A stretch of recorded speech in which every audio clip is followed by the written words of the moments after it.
고된 농경사회에서 신성한 짐승이기도 했던 소는 긴 역사, 인간의 삶과 함께해온 의미 있는 가축입니다. 소와 돼지를 가축으로 사육한다는 것은 인류의 정착을 의미하는데 그 결과로 농경사회는 발전할 수 있었죠. 그렇다면 오늘날 소는 또 어떤 의미일까요? 농경사회가 산업사회로 전환되면서 잔칫날에 즐겼던 고기는 이제 식생활의 중요한 재료가 되었습니다. 좀 더 맛있고 신선한 그리고 건강에 좋은 고기를 찾는 사람들에겐 이젠 축산 브랜드라는 새로운 이름이 필요한데요. 차별화된 축산 브랜드는 우리 식탁을 어떻게 바꿀 수 있을까요? 우리 사회의 급속한 변화는 우리의 라이프 스타일도 바꾸고 있는데요. 동네 작은 상점에서도 그 변화를 찾아볼 수 있습니다. 진열된 제품은 모두 한 번에 요리해 먹을 수 있는 만큼 나눠 포장된 간편 조리식품입니다. 채소부터 고기, 소스까지 담아 모두 함께 판매하는 것이죠. 휴대폰으로 이렇게 화면만 비추면 자동으로 이 밀키트를 조리할 수 있는 영상을 연결해 놓았습니다. 한 번 요리에 필요한 재료만 담아 판매합니다. 최근 식품 소비 시장은 짧은 시간에 간편하게 조리해 먹을 수 있는 가정식 대체 식품이 인기인데요. 식재료 손질 시간을 대폭 줄였다는 것이 가장 큰 변화입니다.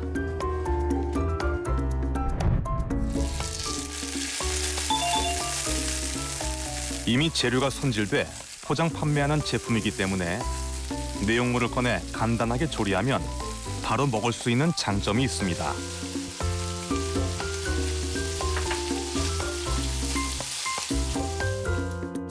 바쁜 현대 사회에서는 꼭 필요한 변화이기도 하죠.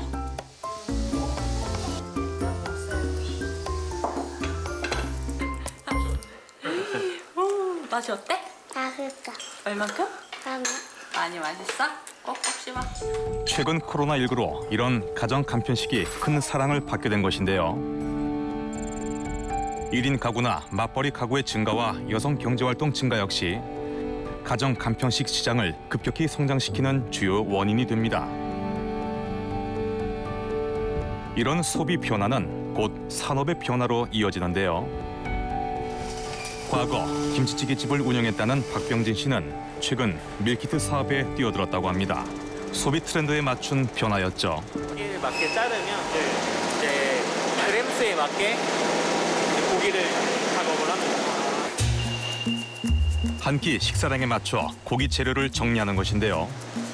처음 즉석밥으로 시작된 간편식 트렌드의 인기는 이제 전 분야에 걸쳐 다양한 음식으로 진화해가는 중입니다. 그중 소고기와 돼지고기는 빼놓을 수 없는 중요한 재료입니다.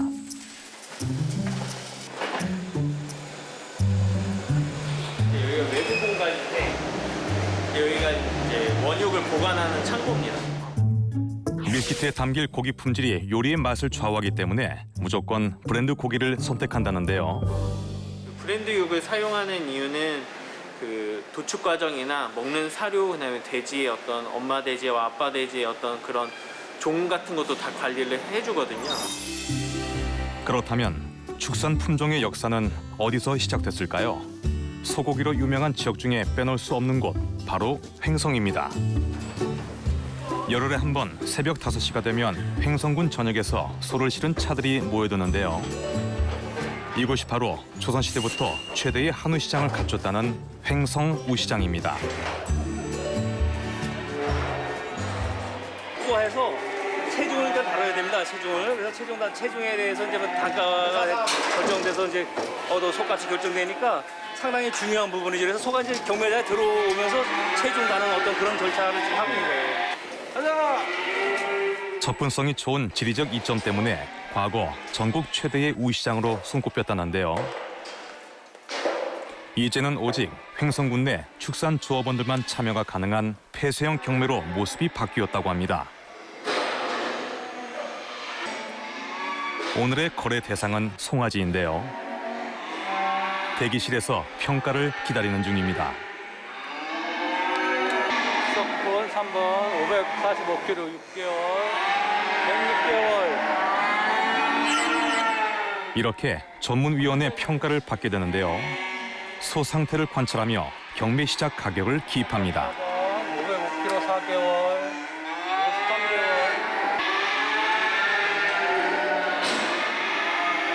경매 이제 최하한가를 매기는 거고, 이건 이제 매기는 게 이제 여기다가 금액이 올라올 거예요, 여기에. 그거 보면 이제 1% 이상 금액을 응찰하셔야 낙찰이 되는 겁니다.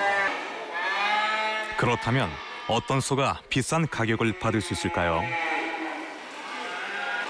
이 형이 잘생겨야 되고 유전 능력이 좋아야 되고 그래야 돼. 소가 죽이 세게 잘 시원시원하게 잘 빠져야 돼. 잘생겨야 돼.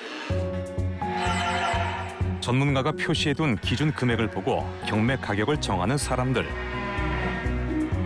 최고 가격을 받게 되는 소는 외모부터 다르다고 합니다.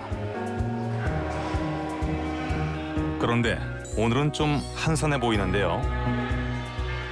코로나 때문에 인원을 50명으로 제한해서 50명 이상은 못 들어오게 하는 거예요. 그럼 예전에는 얼마나 있었어요? 네? 예전에는 그전에는 많았지, 꽉 찼지. 직접 돌아다니며 입찰할 소를 미리 정해 번호표를 기록하면 본격적인 경매가 시작되는데요. 참여자들은 지급된 단말기에 사고 싶은 소의 금액을 누르는 것으로 전자 경매 시스템에 참여하게 됩니다.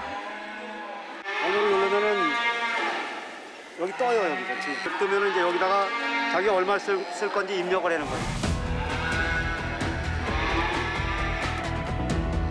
경매 시간은 총 30분. 시간이 종료되면 최고가 낙찰이 결정됩니다. 그럼 안 돼?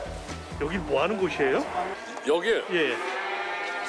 소를 이제 낙찰 받은 사람들 그거를 이제 싣고 나가는 거예요. 순번대로. 낙찰받은 소를 가져가기 위해서도 순서 지키기는 필수입니다.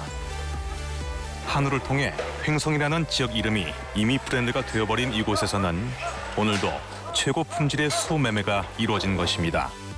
행성에서 나고 자란 어떤 개체만 브랜드 출하가 되거든요. 근데 이런 소들이 자꾸 송아지 때 어떤 생차가 자꾸 외지로 나간다 그러면 어떤 생산 기반도 붕괴가 되는 거, 어떤 뭐랄까 두수도 문제가 있고 관리 두수도, 그래서 그런 걸 원천하게 동시에 위해서 그렇게 하고 있습니다. 이곳에서 판매되는 한우는 1년간 외부 반출 및 재판매가 불가능합니다. 그만큼 철저한 혈통 관리가 이루어지고 있는 것이죠. 이것이야말로 브랜드를 만드는 기초입니다.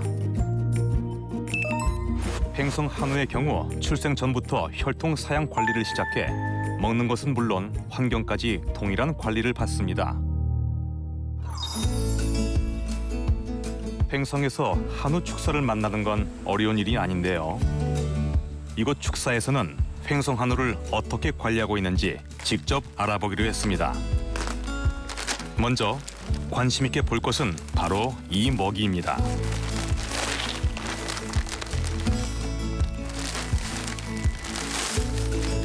횡성에 있는 축사에서는 개별 사료를 쓰지 않고 모두 조합에서 배급되는 사료를 먹여야 한다고 하죠.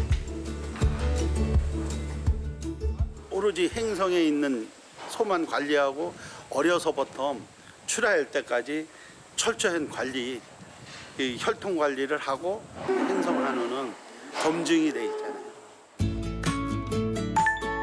그럼 사료 생산은 어떻게 할까요?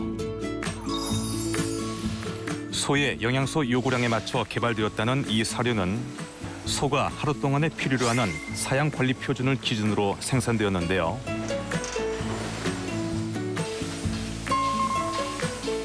필요한 여러 종류의 사료를 혼합해 완전 배합 사료, 즉 TMR 사료를 생산해 공급합니다.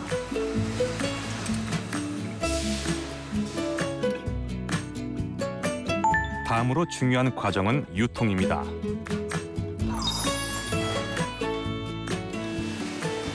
혈통과 사양이 같으면서 동일 사료를 먹고 자란 한우는 유통 과정도 철저하게 관리되고 있는데요. 도축은 물론 발골, 포장 과정까지 전문적인 관리 시스템을 동원해 안전하게 관리되고 있습니다. 소비자가 신선한 재료를 안심하고 구입할 수 있도록 전 과정을 관리하는 것이죠. 이곳의 한우는 혈통, 사양, 사료, 유통 관리 등을 통해 브랜드라는 옷을 입습니다. 이런 브랜드 한우가 우리 식탁에 오른다는 것은 엄격한 절차를 거쳤다는 의미입니다. 저희가 주력을 했던 것은 사료의 통일, 또 사양의 통일, 혈통의 통일 이래서 삼통 사업이라고 해서 이것을 가장 먼저 아주 충실히 횡성축협이 가장 먼저 진행한 것이 지금의 가장 넘버원을 기록한 횡성축협의 발전의 원동력이 아니었나 생각합니다. 현대 브랜드의 시작은 소비자와 신뢰 관계 구축이라고 합니다. 하지만 처음 브랜드의 시작은 남들과 구별하기 위한 수단이었습니다. 1860년대 남북 전쟁 당시에요. 이 소를 북쪽으로 대량으로 이동시킬 때 내 목장의 소를 다른 목장의 소하고 구분하기 위해서 소인을 찍은 데서 비롯됐거든요. 이 브랜드의 연연에서 알 수 있듯이 축산물 브랜드라고 하는 것은 내 축산물을 다른 축산물하고 차별화하는 것, 구분하기 위한 그런 거라고 봅니다. 브랜드는 마케팅에서 빼놓을 수 없는 요소라고 하는데요. 제품을 식별하는 명칭이기도 하는 브랜드는 소비자와의 신뢰 관계를 기반으로 합니다. 브랜드란 한마디로 이름값을 말하는 거고요. 결국은 이제 브랜드가 없었을 때 동일한 제품도 높은 값을 받을 수가 없고요. 브랜드가 있으면은 높은 값을 받을 수 있고 글로벌 브랜드, 명품 브랜드가 되면은 그야말로 전 세계 지구인들이 열광하면서 높은 가격을 지불하게 만드는 그게 바로 브랜드입니다. 그렇다면 축산 브랜드의 기준은 무엇일까요? 국내에서는 물건을 직접 사서 경험한 소비자를 주축으로 맛과 품질을 평가하는 방식을 취하고 있습니다.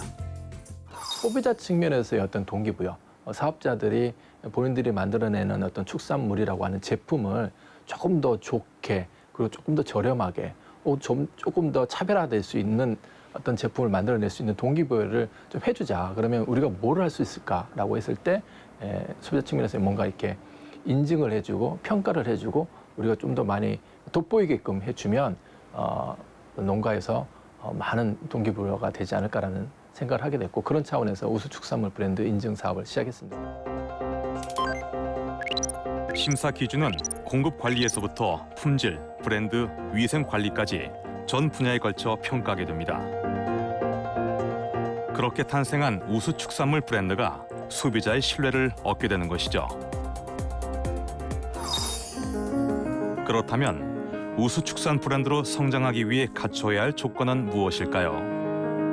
강원도 지역을 기반으로 시작된 이곳 축산 브랜드는 통합 브랜드 탄생 겨우 3년 만에 축산물 브랜드 경진대회 종합평가에서 대통령 상까지 받았다고 합니다. 공인된 평가를 받고 난 뒤에 소비자의 선택도 달라졌습니다.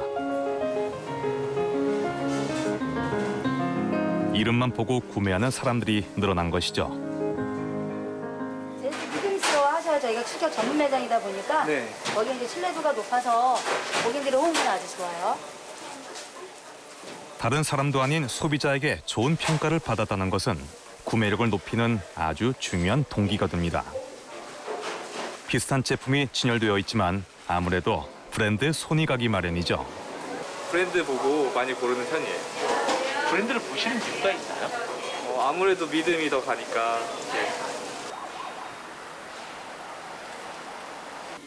지역 브랜드가 통합 브랜드로 성장하기 위해서는 무엇보다 관리 시스템이 중요합니다. 경쟁력을 가져가기 위한 그런 방안들을 여러분들이 한번 토론을 젊은 층이 굉장히 오늘 회의 역시 브랜드의 경쟁력을 확보하고 효율적인 홍보 방법을 마련하기 위한 자리입니다. 차별화되고 경쟁력 있는 브랜드를 만들기 위해서는 좋은 품질이 변하지 않고 균등하게 생산되는 것이 중요합니다. 우리 강원 한우가 타 브랜드에 비해 특별하기보다는 본연의 브랜드 가치를 위한 원칙과 본질을 잃지 않고 기본을 잘 지켜왔기 때문이라고 생각을 합니다. 또한 강원도를 중심으로 지속적인 지자체 협력 사업을 추진하여 회원 농가와 참여축협의 협조 체계를 구축하였기 때문에 지금의 강원 한우가 성장할 수 있었다고 생각을 합니다. 브랜드 경제 지표를 평가할 때 전문가들은 경험 경제를 이야기하는데요. 원자재로 판매되는 원두가 다양한 경험을 제공해주는 브랜드라는 옷을 입으면 무려 100배의 가치를 가진 상품이 된다는 것이죠. 브랜드라는 것은 단순 제품명이 아니라 소비자와 브랜드를 만든 사람 간의 약속이에요, 약속. 그래서 우리가 믿을 수 있는 브랜드라는 것은 저 브랜드는 내가 저 제품이 얘기한 약속을 다 지킬 거야 라고 하는 그런 기대가 있고 그 기대를 충족시켰기 때문에 소비자가 만족을 했기 때문에 계속 믿음이 가는 거거든요. 그래서 제품명은 그냥 이름이지만 브랜드라는 것은 그 소비자가 거기에 대한 믿는 느낌, 믿음까지도 같이 다 들어가 있다. 이렇게 이해하면 되겠습니다. 브랜드 가치가 곧 경제 가치라는 것을 안다면 누구라도 이름을 건 브랜드를 만들 수 있죠. 40년간 소를 키웠다는 김상준 씨는 자신만의 브랜드 개발을 이뤄내는데요. 소가 먹는 사료를 개발해 원령, 연령에 맞는 맞춤 사료를 제공하고 있다고 합니다. 다른 지역에서 다른 사람이 만든 고기보다 우리가 시식을 했을 때 다르다 소리가 나오게끔 만들어 보자.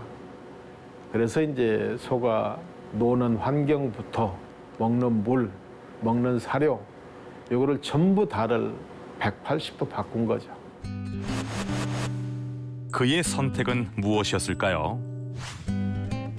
김상준 대표가 가장 먼저 관심을 가진 것은 축사 환경과 사료라고 합니다. 축사 근처에 캐나프 목초를 심어 이것을 사료로 활용하고 있다고 하는데요. 이게 나이그라스, 이건 이제 청보리 사이레지, 저건 볏짚, 저 위에 지금 한 줄 올린 거, 저게 이제 캐나프. 그래서 네 가지를 혼합을 해서 자네들한테 급여를 하죠. 축사에 사료 생산 기기를 갖추어둔 이유는 네 가지 재료를 혼합한 먹이를 직접 만들어 공급하기 위해서였는데요. 이것이 브랜드 개발의 첫 단계였다고 합니다.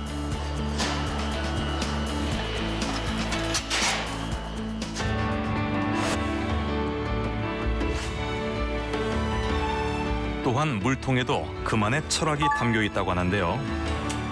물 온도를 유지하기 위해 스테인리스 재질로 된 물통을 구비해 먹인다는 것이죠. 온도뿐 아니라 물 성분까지 관리하는데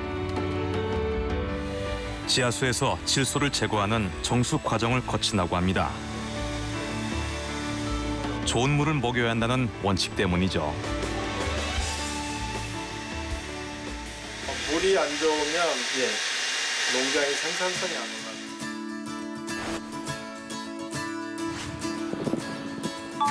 축사의 좋은 환경이 소에게 좋은 영향을 미치는 건 어쩌면 당연한 일입니다. 내가 농장에서 좋은 환경을 만들어주면 더 잘 큰다는 거.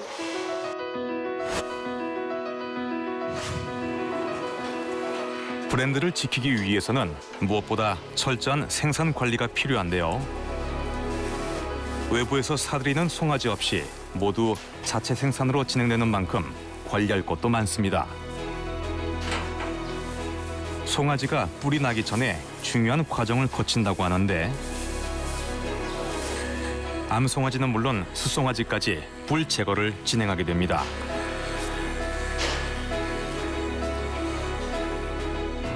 요게 지금 이렇게 보면 여기가 표가 나잖아요. 요 자리가 뿔자인데 여기다 이제 연고를 발라요. 연고가 제가 여러 가지를 해보니까 제일 스트레스를 적게 받아요.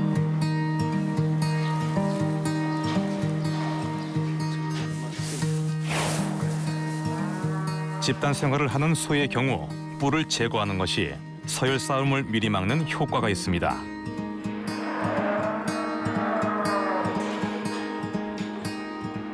근데 뿔이 없으면 강한 소가 많이 안 만들어지고 대다수가 같이 그룹으로 편하게 사는 이런 환경을 만들어주는 절차라고 보시면 되죠. 브랜드를 입고 소비자 식탁에 오르기 전 마지막 단계, 숙성과 포장이 이루어집니다. 이 또한 가장 맛있는 브랜드 한우를 공급하는 그만의 방식이라고 합니다.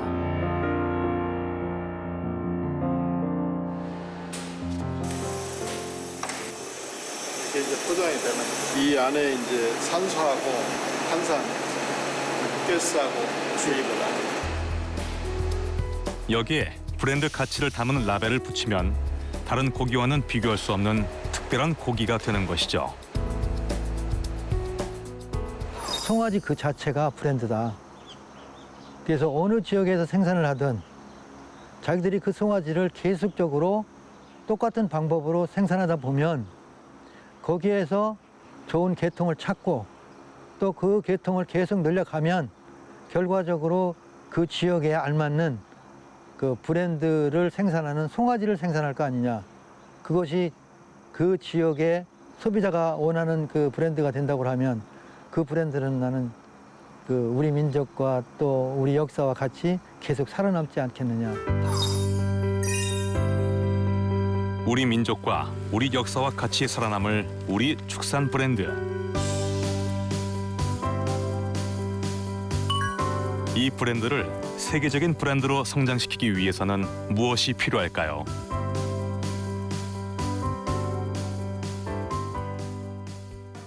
만들어서 이쪽에 보관을 합니다. 이게 마이너스 196도에서 영원히 보관되고 있고 그러면 안에 보시면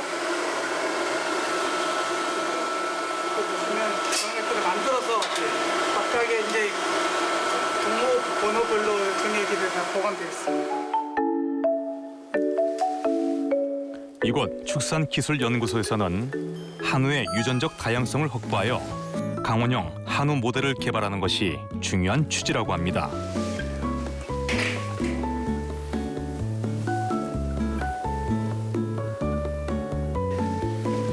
한우 개량 사업 추진이 이 연구소의 중요 과제입니다.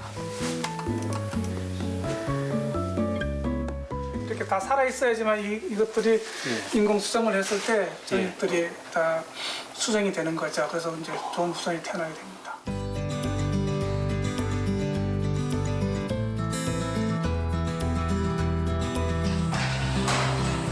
좋은 정자를 얻기 위해서는 최고의 시수소가 필요합니다. 이곳에 있는 송아지들은 검증을 통해 보증 시수소 후보로 선발될 예정입니다. 여기서 이제 생산된 송아지는 검정을 통해 가지고 숫송아지는 이제 보증 시수소, 강원 한우 보증 시수소 만드는데 검정으로 쓰고요. 암소는 또 다시 또 번식할 수 있는 암소 검정을 통해서 이제 능력을 평가해서 그 소를 이제 다시 교배시켜서 다시 또 계속해서 개량해 나가는 그런 과정을 우리가 계속해서 시험 연구하죠. 우수한 품질의 송아지는 이곳에서 170일간 검정 과정을 거치게 되는데요. 이 중에서 가장 우수한 송아지가 보증 시수소 후보가 됩니다. 450도에서 500도 정도 검정을 해서 그중에서 37마리가 후보 시수소로 뽑히죠, 우리나라는. 그럼 그 후보 시수소에서 몇 마리가 시수소가 정말 되나요? 37마리 중에서 또 한 15마리 정도가. 우수한 종의 보존은 브랜드 축산물의 시작점이기도 합니다. 우리나라에만 있는 유전자원인 만큼 그 가치도 높습니다. 보증 시수소로 선발되면 경제적 가치가 100억 원에 달해 그 중요도는 매우 높습니다. 지금까지 우리가 이제 개량한 거는 한우는 대략 한 40년 정도 봅니다. 지금 현재. 그래서 개량도가 상당히 이제 가속이 돼가지고 품질로서 한우가 대표적인 미국의 앵거스나 일본의 화우나 우리나라 한우나 견주어볼 때 뒤지지 않는다고 생각을 합니다. 조선시대의 소는 나라에서 엄격히 관리할 만큼 나라의 중요 자산이었다고 합니다. 농업 생산용 수단으로서의 소를 사육한다는 의미가 있고, 두 번째는 이제 군사적인 목적의 소를 사육한 기록들이 여러 가지가 있습니다. 또 하나는 이제 제례 목적으로 소를 길렀는데, 국가에서 지내는 여러 가지 큰 제사, 뭐 중간 크기의 제사, 작은 제사에도 이 소를 사용한 기록이 있기 때문에 이 세 가지 목적이 가장 중요한 큰 목적이라고 말씀드릴 수 있고. 그렇다면 우리 고유의 한우의 맛을 계승하고 있는 음식으로는 무엇이 있을까요? 조선시대 영남 사학의 근거지였다는 경상남도 함양. 선비들이 운치를 배우고 학문을 눈에 따는 이곳이 갈비의 본고장이라는 수식어를 달고 있는 이유는 무엇일까요? 소가 누워있는 형상이라는 쇠부리 마을에는 범상치 않은 비석 하나가 눈에 띕니다. 어머니를 위해 백정이 되었다는 한 선비를 기리는 전국 유일의 백정비라고 합니다. 그런 역사 때문인지 이곳은 소에 관한 전통 음식이 발달했는데요. 거리 곳곳에는 지역 이름을 단 갈비탕 간판이 가득합니다. 모두 역사가 깊은 전통 있는 곳이라고 말하고 있죠. 지역 맛집으로 소문났다는 이곳에서도 오래전부터 이어온 갈비 요리 비법을 그대로 유지하고 있습니다. 지역 한우만 사용한다는 이곳에서는 암소와 수수를 구분해 손질한다고 합니다. 아니갈비탕이 우리나라에서는 이제 처음으로 제가 알기로 갈비 뼈채 들어가가지고 이제 갈비탕이 만들어지기 시작했습니다. 그래갖고 요 주위에서만 먹다가 이제 점차 외지로 나가기 시작했고, 서울에도 지금 아니갈비탕이 있고 뭐 진주에도 있고 많이 있습니다. 전국적으로. 임금님께 진상되던 지역 특산물이 거쳐가던 함양에서는 자연스럽게 우시장이 형성되고 다양한 소고기 음식 문화가 발달되었다고 합니다. 많은 부위 중에서 뼈에 붙은 살이 가장 맛있다고 하니 갈비가 찜이나 탕이 되어 사랑받는 것은 어쩌면 당연한 일일지도 모릅니다. 옛 방식을 고수한다는 건 꽤 고단한 일입니다. 새벽부터 살만한 갈비에서 기름을 모두 제거하는 수고도 마다하지 않습니다. 제가 하고 나면 암소 이런 것 같은 경우는 수율 30%밖에 안 나와요. 35%. 갈비탕을 만들기 위해서는 암소로 육수를 내야 깊은 맛이 난다고 합니다. 육수를 같이 이제 뽑아야 지역 이름이 붙은 만큼 안의 갈비탕은 긴 시간 이 맛을 유지해왔다고 하는데, 손님상에 올린 고기는 한 번 더 손질해 먹기 좋게 잘라둡니다.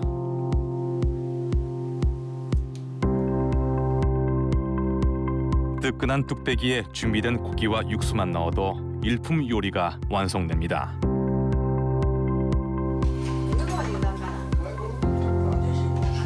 예, 옛날부터 갈비탕이 유명했어요. 맛있게 하네. 깨하네. 역시 갈비탕 하면은 아니 갈비탕이 좋다. 왔더만 그 당시나 지금이나 그 큰 차이 없이 맛이 있습니다.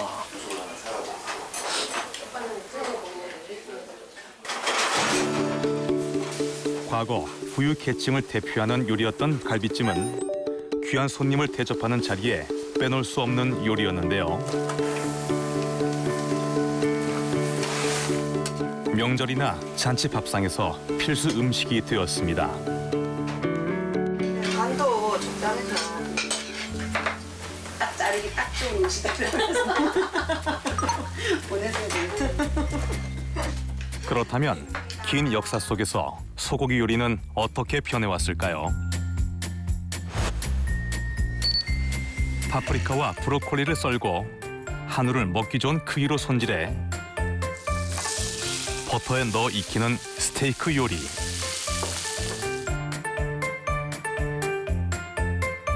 집에서 편하게 즐길 수 있는 한우 요리가 됐죠. 간편 요리를 좋아하는 젊은 세대에서는 불고기 부위를 이용한 샐러드가 인기입니다. 찹쌀가루를 입혀 바삭하게 구워낸 한우에 채소를 곁들여 먹는 한우 구이 샐러드입니다.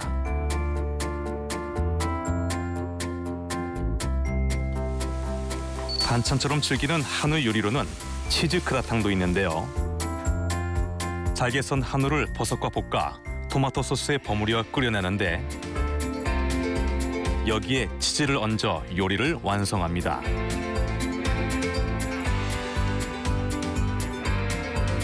어떠신가요? 이런 변화 역시 경쟁력이 될 겁니다. 경상북도 내륙 지역에는 척박한 산지가 대부분이어서 음식 문화가 다양하지 않은데요. 상주를 유명하게 만든 식품은 바로 감입니다. 상주 감으로 만든 곶감은 지역 최대 자원이자 특산품인데요. 전국 곶감 생산량의 60%를 차지한다고 하니 그 생산량이 어마어마합니다.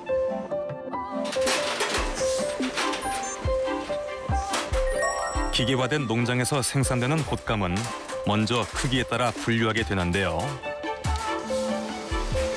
이렇게 분류된 감들은 자동으로 껍질을 깎는 기계를 통해 곶감이 될 준비를 합니다.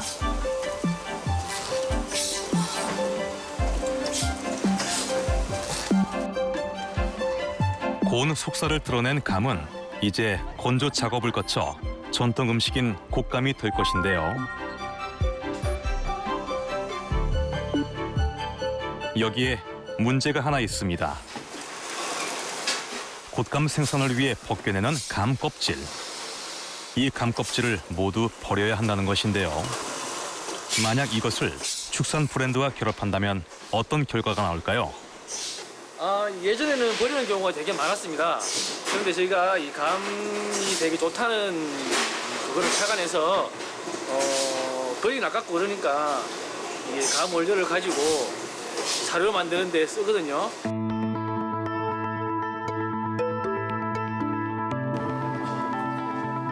곶감 생산 과정에서 발생하는 감 껍질은 공장에서 건조되는데 분말처럼 잘 말려진 감 껍질은 영양도 풍부해 소 사료의 원료로 쓰이게 됩니다. 이렇게 만들어진 감 껍질에 활성탄과 목초액, 이온 사료 등을 배합해 소의 먹이로 활용하면 이것이 또 하나의 브랜드가 됩니다. 2000년 초 상주 감 먹는 한우라는 상표 출원을 한 것이 그 시작이었습니다.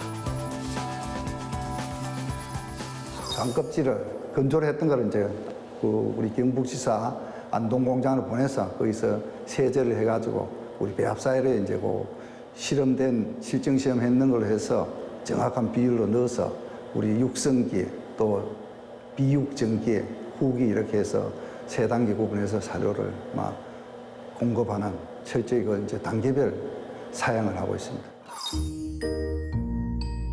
지역 특산물이 감과 연계해 지역 브랜드가 탄생한 것이죠. 브랜드 개발의 중심에는 지역 축산 농협이 있었는데요. 지역 농가를 축산 브랜드로 끌어올리기 위해 직접적인 관리를 시작한 것입니다. 작년집이지 않습니까? 이게 작년집이지. 작년집도 이게 녹도가 상당히 좀 있고 괜찮네요. 잘 먹는다고 잘 먹었는데. 횟집 상태는 좀 어떻습니까? 횟집 상태 올해는 엄청 좋지 지금. 네. 양이 좀 적어서 올해는 상태가 좋더라고요. 그냥 전화 사고를 하면은 이게 이제 축사 환경이라든지 이제 그 소의 행동이라든지 이런 보지도 못하니까 와서 직접 그런 걸 보면서 이게 이제 출하 시기라든지 뭐 사료 먹는 양이라든지 이런 부분을 체크할 수 있기 때문에 그 이점이 있어서 그 방문을 하는 겁니다. 감 껍질을 활용해 만든 사료도 직접 점검하는데요. 회원 농가가 되면 의무적으로 먹인다는 이것이 브랜드 사료입니다. 근데 저는 이제 브랜드 담당자로서 이 컨설팅은 전문 컨설팅한테 맡기고 이제 환경이라든지 이 사료 통일성이라든지 그런 게 중점을 보고 이제 지도 관리 감독하고 있습니다. 사료는 정해진 시간에 계획된 양만큼 공급되는데요. 이 모든 것이 시스템으로 갖춰져 관리된다는 것이 이곳의 가장 큰 특징입니다. 이런 관리는 송아지도 마찬가지죠. 어린 송아지의 경우 인공 초유를 먹이는 데 고가의 분유를 사용하지만 비용을 아까워하지는 않습니다. 송아지 요거 한 마리 2개월 정도 키우면 40만 원 정도 들어가는 거더라고, 분유값이. 분유값하고 초유값하고 이제 고기 이제 뭐 부수적인 것 좀 따지면 한 마리에 한 40만 원 정도 들어가는데 이제 이게 어미한테 있을 때는 40만 원이 사실 안 들어가는 거거든. 10만 원 정도 안 들어간다고 봐야 되거든. 기계에 분말 분유와 물을 넣어 자동 혼합되는 자동화 시스템인데 로봇이 때 맞춰 알아서 제조한 뒤 일정 시간이 되면 송아지에게 일정 양을 제공하게 됩니다. 물론 먹는 양은 모두 기록으로 남게 되죠. 송아지 부유 먹는 그래프라 이게. 여기서 여기까지는 하루에 3천만 주도록 해갖고 A그룹은 3천. 의자들이 신뢰할 수 있게끔 우리가 이제 고기를 좋게 이제 만들어줘야 되는데 그거를 개인이 어떻게 할 수는 없는 거예요, 전체적으로. 뭐 개인이 아무리 잘한다 하더라도 그렇게는 안 되거든. 그러니까 이제 축협 컨설팅이나 이런 데서 컨설팅을 여러 농가에 실험도 해보고 축협에서도 사육을 하고 있거든요. 그러면 이제 이런 걸 해가지고 고기가 어떤 게 더 맛있고 아니면 이제 용량이 많이 나오고 이런 거를 이제 계속 연구를 하면서 농가에 이제 접목을 시키기 때문에 그래서 덕이 되는 거지. 아 그래 고마워요. 네, 고맙습니다. 네, 수고하셨습니다. 지역을 기반으로 하는 소고기 브랜드에서는 축산 농협의 관리가 필수라고 할 수 있습니다. 동일 수준의 제품 생산을 위해서는 생산 과정을 철저하게 관리해야 하기 때문이죠. 이 브랜드를 하기 위해서 농가를 조직화를 하고 그다음에 사료라든지 종자, 사양 방법 이런 걸 통일을 해야 되거든요. 그런데 그걸 하기 위한 구심점은 결국은 조합원들의 조직체인 축협이 할 수밖에 없지 않겠나. 그렇기 때문에 그렇게 됐다고 이렇게 보시면 될 것 같습니다. 지역 축산물 브랜드는 지역 외식업계와 긴밀히 연결됩니다.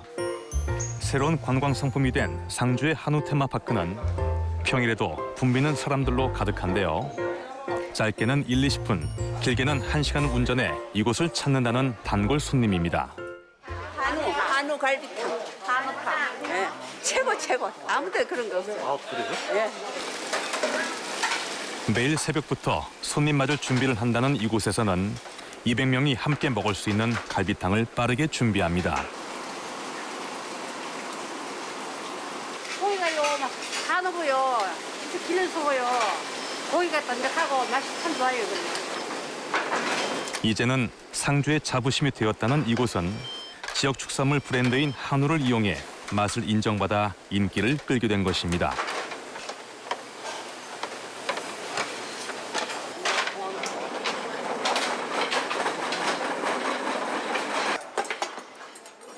브랜드 고기로 만들었다는 갈비탕. 과연 그 맛은 어떨까요?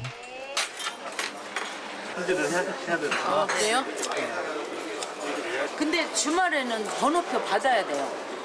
먹고 싶어도 먹을 수 없는. 예, 여기 주말에 와서는 이 몇 번 그냥 갔어요.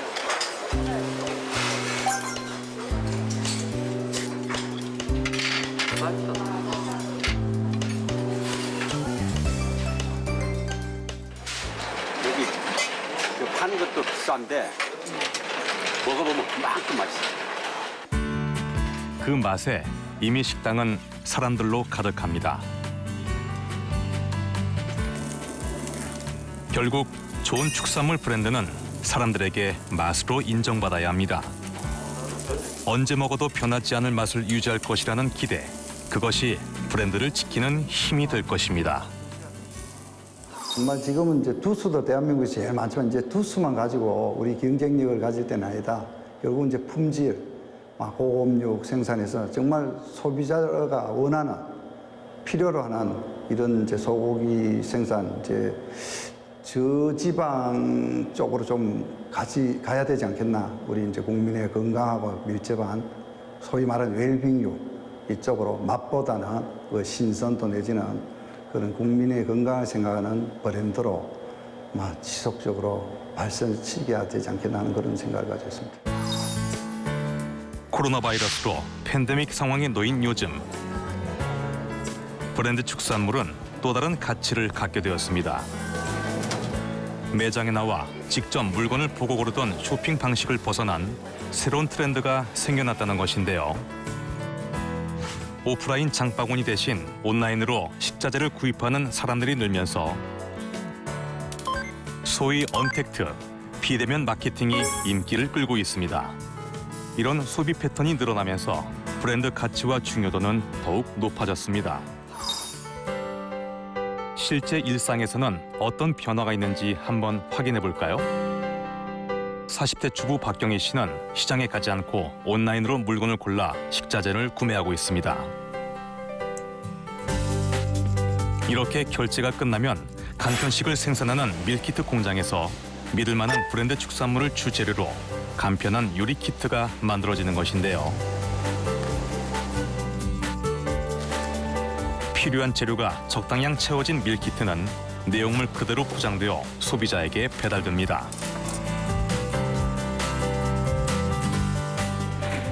신선한 재료로 만들어진 만큼 새벽 배송으로 보다 빠른 시간 안에 우리 식탁으로 올라오게 됩니다.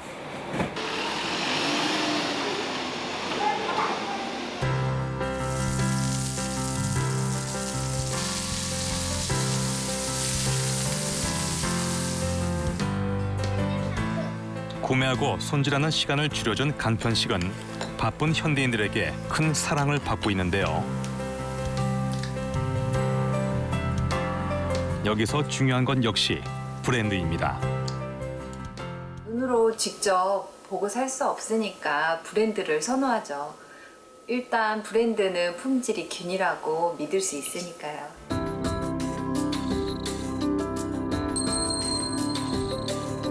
품질이 균일해 믿을 수 있는 축산 브랜드는 이런 언택트 시대에 매우 중요한 마케팅 방법입니다.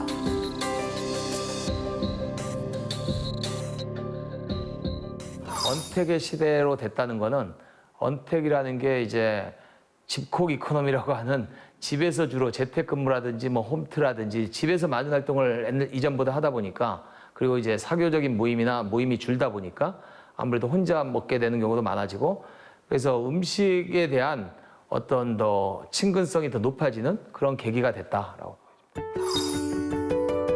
축산물 브랜드의 양대 산맥인 돼지고기의 경우 지역을 기반으로 하는 브랜드가 아닌 기업 브랜드가 탄생하고 있는데요. 여기서 가장 중요한 것은 균일한 품질을 유지하는 것입니다. 국내 돼지고기 소비량의 무려 70%가 국내산인 만큼 브랜드 인식은 곧 기업 경쟁력이 되는데요. 소고기 브랜드와 마찬가지로 돼지고기 브랜드도 종의 보존과 개량에서부터 사육 과정을 총괄해 관리 감독하고 있습니다. 마지막으로 중요한 과정은 도축 가공 작업인데요. 위생적인 가공은 물론 품질 관리에 적합한 냉장 시스템까지 맛있는 돼지고기가 탄생할 수 있도록 모든 과정을 관리하게 됩니다. 선별된 총으로 번식하게 되는 돼지고기는 브랜드 시스템에 맞춰 사육하고 도축하게 되는데 가공하고 유통하는 전 과정을 주도하여 브랜드 가치를 차별화하며 성장해 왔습니다. 이것을 계열화 사업 체계라고 하죠. 홍콩으로 금년에 약 150톤 정도의 돼지고기를 수출을 했습니다. 외국 바이어들이나 이런 수출을 하는데 안전성이라든지 위생이 뒤따르지 않으면 못합니다.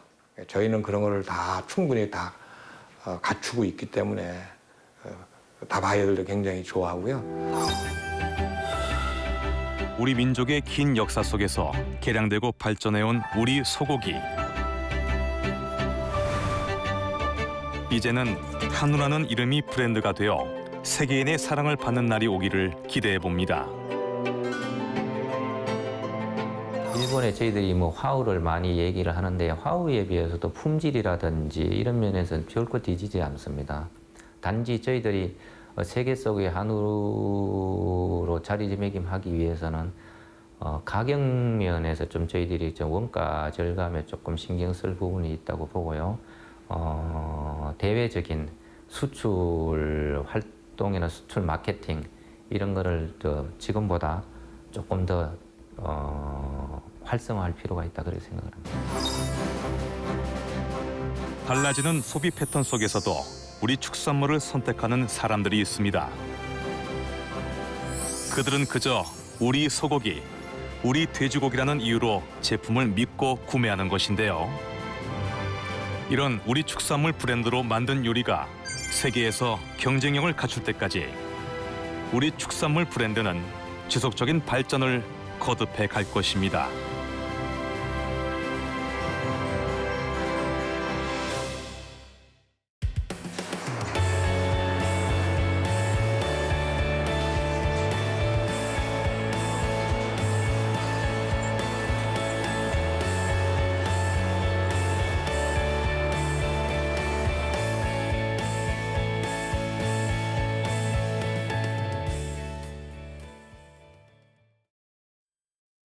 채널 A